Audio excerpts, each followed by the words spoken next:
Assalamualaikum warahmatullahi wabarakatuh.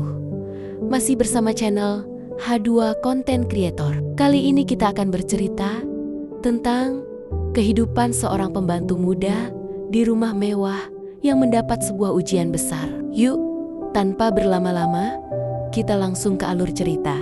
Bayangan di balik tirai rumah mewah. Dalam kehidupan, seringkali takdir mempertemukan kita pada jalan yang tidak pernah kita bayangkan. Ada cinta yang datang bukan karena dicari. Ada pengorbanan yang terjadi bukan karena diinginkan. Inilah kisah seorang gadis sederhana, seorang pembantu rumah tangga yang terjebak dalam pusaran cinta dan kesetiaan di rumah besar nan mewah. Sebuah kisah yang berakhir dengan air mata. Rumah itu megah berdiri di sudut kota.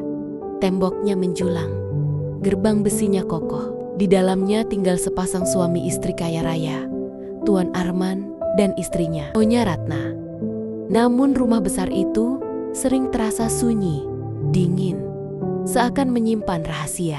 Di sana bekerja seorang gadis bernama Salsabila. Umurnya baru 27 tahun. Wajahnya teduh, berhijab rapi, dan kacamatanya membuat ia tampak semakin anggun. Meski hanya pembantu rumah tangga, ia selalu menjaga tutur kata, sopan, dan penuh keikhlasan dalam bekerja. Nyonya Ratna sangat menyayanginya, menganggap Salsabila seperti adik sendiri. Tapi ada satu luka yang diam-diam menghantui rumah itu. Ratna tidak bisa memberikan keturunan. Meski bertahan-tahan menikah, rahimnya kosong. Arman, sang suami, lelaki gagah berwibawa, tak pernah berkata kasar.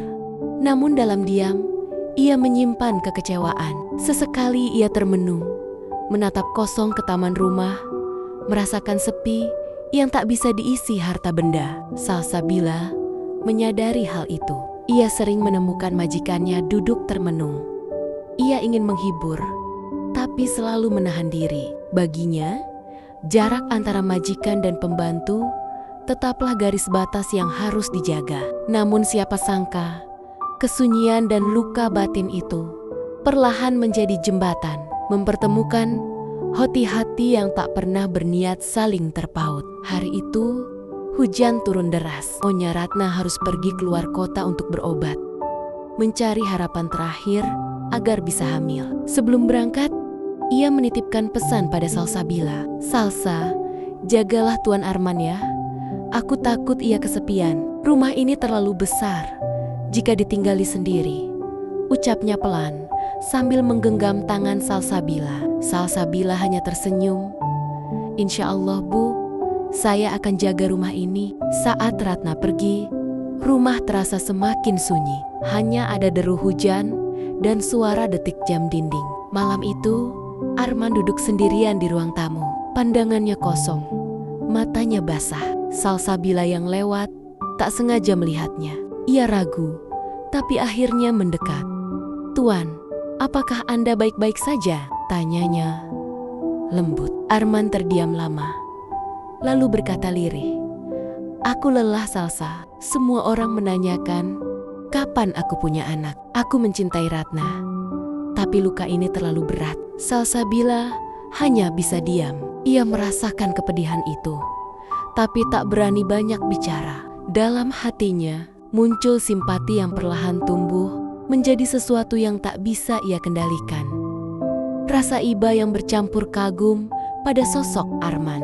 Sejak malam itu, hubungan mereka berubah. Tidak ada kata cinta terucap, tapi ada tatapan, ada kepedulian, ada perasaan samar yang mulai tumbuh di ruang hampa rumah besar itu. Hari-hari berikutnya berjalan berbeda. Salsabila sering menemani Arman makan malam. Kadang mereka berbicara tentang hal-hal kecil, kadang hanya diam menikmati kesunyian. Anehnya, diam itu terasa nyaman. Suatu malam, Arman pulang larut dengan wajah letih. Salsabila menyambut dengan segelas teh hangat. "Tuan harus jaga kesehatan," katanya sambil menunduk. Arman menatapnya. Ada sesuatu di matanya, sebuah rasa yang sulit dijelaskan. "Andai kau tahu Salsa, betapa berharganya dirimu di rumah ini." Salsabila terkejut, hatinya bergetar. Tapi ia sepat-sepat menunduk. "Saya hanya pembantu, Tuan. Jangan bicara begitu." Namun sejak itu, batas yang seharusnya kokoh mulai retak. Ada kalanya tangan mereka tanpa sengaja bersentuhan. Ada kalanya mata mereka saling mencari. Salsabila bimbang. Ia takut pada perasaan yang tumbuh. Ia merasa bersalah pada Nyonya Ratna yang begitu baik padanya. Tapi hatinya bukan batu. Kehangatan Arman menembus dinding yang selama ini ia bangun. Dan pada suatu malam, rahasia yang selama ini hanya berupa rasa berubah menjadi kenyataan yang tak bisa lagi diingkari. Malam itu listrik padam. Hujan turun deras. Rumah diterangi cahaya lilin. Arman duduk di ruang tamu. Wajahnya sendu. Salsabila datang membawa selimut. "Tuan, kedinginan. Pakai ini," katanya sambil menyodorkan selimut. Arman menatapnya lama. Dalam tatapan itu ada kesepian, ada kerinduan, ada luka yang mendalam. Perlahan ia berkata, "Salsa, aku manusia yang rapuh. Aku hanya ingin merasakan hangatnya sebuah keluarga." Salsabila menunduk, matanya berkaca-kaca. Ia tahu perasaan itu salah, tapi hatinya tak kuasa. Saat itu, batas yang mereka jaga runtuh. Malam itu mengubah segalanya. Pagi harinya, Salsabila menangis dalam diam. Ia merasa bersalah, tapi sekaligus tak bisa membohongi hatinya. Ia tahu hidupnya tak akan sama lagi. Arman juga terdiam sepanjang hari. Ia tidak menyesal, tapi ia takut pada kenyataan yang akan datang. Apalagi jika Ratna tahu. Namun takdir punya jalannya sendiri. Dari malam itu, tumbuh benih kehidupan dalam rahim Salsabila, sesuatu yang selama ini tak dimiliki Ratna. Beberapa minggu kemudian, Salsabila merasa tubuhnya lemah. Ia curiga, lalu memberanikan diri memeriksakan diri ke klinik. Hasilnya membuatnya terdiam lama. Ia hamil, tangannya gemetar memegang kertas hasil pemeriksaan. Air matanya jatuh. Ia tahu berita ini bisa menghancurkan atau menyembuhkan rumah tangga majikannya. Arman terkejut ketika mendengar kabar itu. Ia memandang Salsabila lama, lalu mendekapnya. Anak ini adalah doa yang selama ini tak terkabul. Tapi kenapa harus melalui jalan seperti ini? Salsabila hanya menangis. Ia merasa berdosa, tapi juga merasa diberi anugerah. Anak ini bukan hanya darah dan daging, tapi juga simbol dari rahasia yang mereka sembunyikan. Hari-hari pun berjalan penuh kecemasan. Ratna yang pulang dari pengobatan luar kota tidak tahu apa-apa. Ia menyambut Salsabila dengan hangat, memeluknya erat, seolah tidak pernah curiga sedikit pun. Namun lambat laun, perubahan tubuh Salsabila tidak bisa disembunyikan lagi. Dan kebenaran itu, cepat atau lambat, akan terungkap. Suatu sore, Ratna memandang tubuh Salsabila yang mulai berubah. Wajahnya pucat, langkahnya pelan. Dengan lembut, Ratna bertanya, "Salsa, kamu sakit? Atau kamu sedang hamil?" Pertanyaan itu seperti petir di siang bolong. Salsabila terdiam, tubuhnya gemetar. Arman yang ada di ruangan itu juga membeku. Air mata Salsabila jatuh. Ia berlutut, menangis. "Maafkan saya, Bu. Saya hilaf." Ratna menatap Arman. Matanya penuh luka. "Jadi, ini anakmu, Man?" tanyanya dengan suara bergetar. Arman tak mampu menjawab. Keheningan itu sudah cukup menjelaskan semuanya. Ratna jatuh terduduk, menangis sejadi-jadinya. Dunia seakan runtuh di hadapannya. "Kenapa, Man? Bukankah aku sudah cukup setia padamu? Kenapa kau hancurkan hatiku dengan cara ini?" Arman mencoba mendekat, tapi Ratna menepis. Salsabila menangis semakin keras, menyesali semuanya. Hari itu, rumah besar itu dipenuhi air mata. Rahasia yang selama ini mereka sembunyikan akhirnya terbongkar. Dan luka yang ditinggalkan terlalu dalam untuk bisa sembuh begitu saja. Hari-hari setelah itu berubah suram. Ratna tidak lagi menatap Arman dengan mata yang sama. Ia merasa dikhianati, bukan hanya oleh suaminya, tapi juga oleh Salsabila yang ia anggap seperti saudara sendiri. Salsabila memilih mengurung diri di kamarnya. Setiap malam ia menangis, menyesali jalan hidup yang membawanya ke titik ini. Namun ia tidak bisa memutar waktu. Benih itu sudah ada dalam rahimnya. Arman pun terjebak dalam dilema. Ia mencintai Ratna, tapi ia juga merasa bertanggung jawab pada Salsabila dan anak yang dikandungnya. Aku salah, aku menghancurkan dua hati sekaligus. Batinnya berkecamuk. Ratna akhirnya mengambil keputusan. Salsa, mulai besok kau tidak lagi bekerja di sini. Aku tidak sanggup melihat wajahmu. Salsabila menangis terseduh. Ia mengerti, tapi hatinya remuk. Ia pergi dari rumah besar itu, membawa perut yang semakin membesar, meninggalkan kenangan pahit yang tak akan pernah ia lupakan. Salsabila kembali ke kampung halamannya. Hidupnya sederhana, bahkan sering dicibir tetangga karena hamil tanpa suami. Namun ia bertahan demi anak yang ia kandung. Malam-malamnya penuh doa.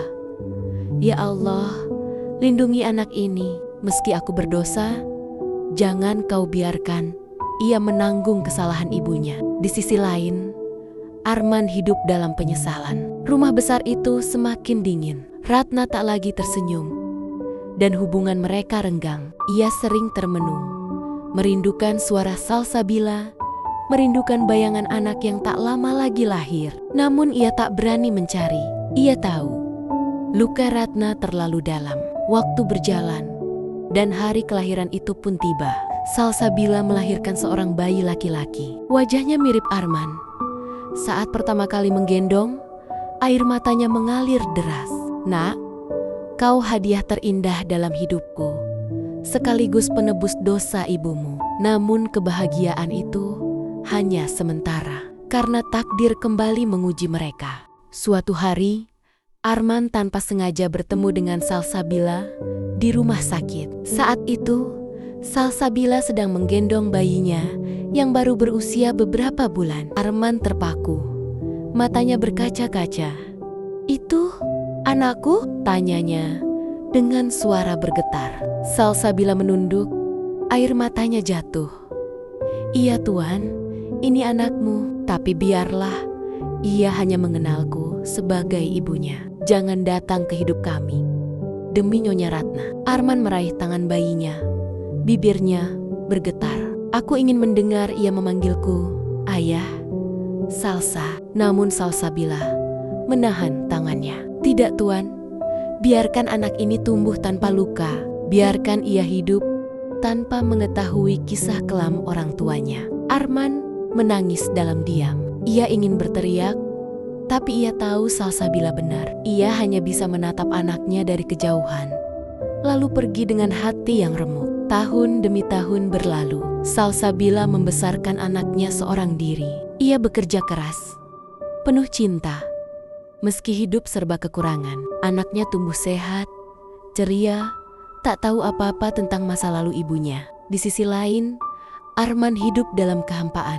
Rumah besar itu tetap berdiri, tapi kosong, tanpa tawa anak-anak. Ratna meninggalkannya suatu hari, tak sanggup lagi menahan sakit hati. Suatu malam, Arman berdiri di depan rumah sederhana Salsabila. Dari kejauhan, ia melihat anaknya berlari kecil, tertawa, memanggil, "Ibu, ibu!" Air mata Arman jatuh. Ia tahu, itulah kebahagiaan yang takkan pernah bisa ia miliki sepenuhnya. Ia berbalik pergi, meninggalkan jejak langkah berat di jalan sepi. Begitulah kisah ini, tentang cinta yang lahir di jalan yang salah, tentang pengorbanan seorang wanita sederhana dan penyesalan seorang pria. Ada kebahagiaan yang tumbuh, tapi juga ada luka yang tak akan pernah sembuh. Dan akhirnya, yang tertinggal hanyalah air mata.